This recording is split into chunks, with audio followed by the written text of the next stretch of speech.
શ્લોક નંબર 23. સુખમ પ્રભાતા રજનીયમાશિષ. સુખમ પ્રભાતા. હવે ગોપીઓ છે એ ગોપીઓ દુઃખથી દુઃખી થઈને એમ કહે છે આગળના ભાગમાં કે સુખમ પ્રભાતા રજનીયમાશિષ. સુખમ પ્રભાતા, પ્રભાત એટલે કે સવાર, એમની સવાર તો સુખમય જવાની છે. રજનીયમ આશિષ. રજનીયમ, ઇયમ રજની, રજની ઇયમ ઇતિ રજનીયમ. આ રજની એટલે કે આ જે રાત છે એ રાત પછીની જે સવાર છે એ સવાર તો એમના માટે ખૂબ સુખપ્રદ થવાની છે. અને આશીષ એટલે કે આશાઓ, અને આ જે આશાઓ છે એ આશાઓ પણ સત્યા એટલે કે સત્ય થવાની છે. આશીષ સત્યા, એમની આશાઓ છે એ પણ સત્ય થશે, એમની ઈચ્છાઓ છે એ પણ પરિપૂર્ણ થશે. બભૂવું એટલે કે થઈ, બભૂવું એટલે કે થઈ. પુરયોષિતામ ધ્રુવમ. પુરયોષિતામ, પુર એટલે કે નગર, પુરનો અર્થ થાય નગર, યોષિતામ એટલે કે સ્ત્રીઓ. એ નગરની જે સ્ત્રીઓ છે એ નગરની સ્ત્રીઓની જે આશાઓ છે એ આશાઓ પણ સફળ થશે. ધ્રુવમ એટલે કે નિશ્ચય છે, ધ્રુવમ એટલે કે નિશ્ચયતાથી. નિશ્ચયતાથી અમે એવું માનીએ છીએ કે આજે રાત્રિ છે એ રાત્રિ ગયા પછીના ભાગમાં જે સવાર આવશે એ સવાર એ નગરવાસીની જે પણ સ્ત્રીઓ હશે એ સ્ત્રીઓના માટે ખૂબ જ સુખમય થઈ પડશે. શું કામ? યાહ સંપ્રવિષ્ટ. યા એટલે કે જે, યાહ જેઓ, સંપ્રવિષ્ટ એટલે કે પ્રવેશ કરશે. સંપ્રવિષ્ટસ્ય એટલે કે પ્રવેશેલા એવા, સંપ્રવિષ્ટસ્ય પ્રવેશેલા એવા. મુખમ વ્રજસ્પતે. વ્રજસ્પતે હે મુખમ, વ્રજના સ્વામીના મુખને. વ્રજના સ્વામી કોણ? શ્રી કૃષ્ણ. વ્રજસ્પતે હે મુખમ, વ્રજના સ્વામીના મુખને જોઈને. પાસ્યંતી પાંગોત્કલિતા સ્મિતા સવમ. પાસ્યંતી એટલે કે પીશે,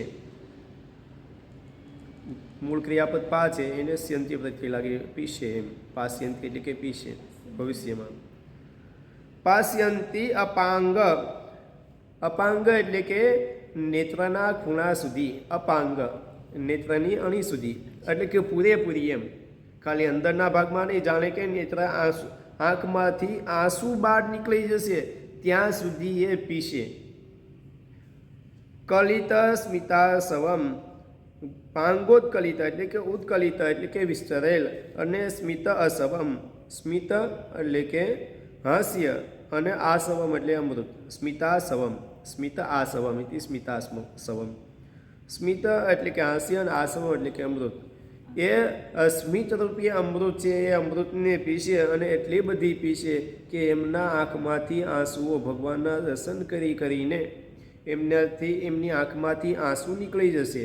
આંખના ખૂણા સુધી, એટલે કે એમની આંખના ખૂણામાંથી આંસુ નીકળી જશે ત્યાં સુધી એ પૂરની સ્ત્રીઓ, મથુરા નગરીની સ્ત્રીઓ ભગવાનને દર્શન કરશે, અને ભગવાનના દર્શન કરતાં કરતાં એ ભગવાનને અંદર ઉતારશે.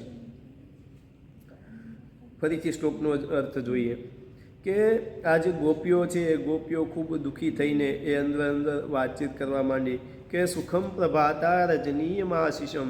ખરેખર તો એ આશિષમ રજનીયમ, આજે રજની એટલે કે રાત્રિ, આજે રાત્રિ છે એ દૂર થશે અને સવાર પડશે તો એ સવાર છે એ એમની સુખમય થશે. અને આશિષ સત્યા, અમને એની બધી ઈચ્છાઓ પૂર્ણ થશે. પુરયોષિતામ ધ્રુવમ.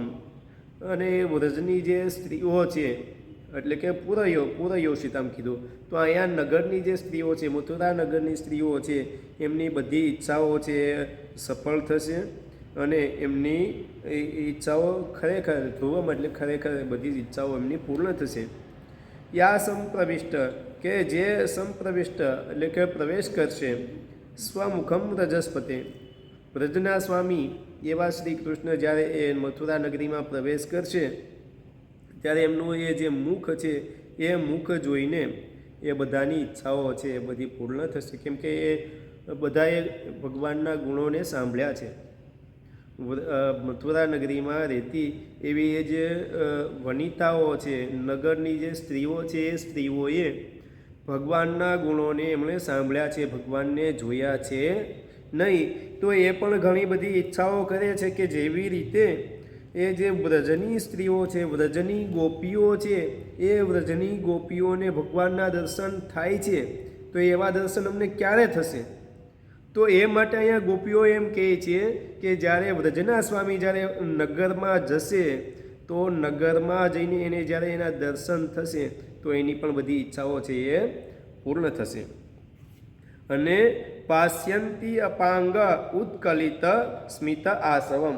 અને પાસ્યંતી એટલે કે પીશે, અપાંગ એટલે કે નેત્રના ખૂણા સુધી, ઉત્કલિત એટલે કે વિસ્તરેલી એવી, અને સ્મિત આસવમ સુંદર સ્મિતથી, આસવમ એટલે કે અમૃતના સમાન, જેમનું સ્મિત છે એ અમૃતના સમાન છે, એવું અમૃતના સમાન એમનું સ્મિત એ આંખના ખૂણા સુધી એ સ્ત્રીઓ પી શકશે.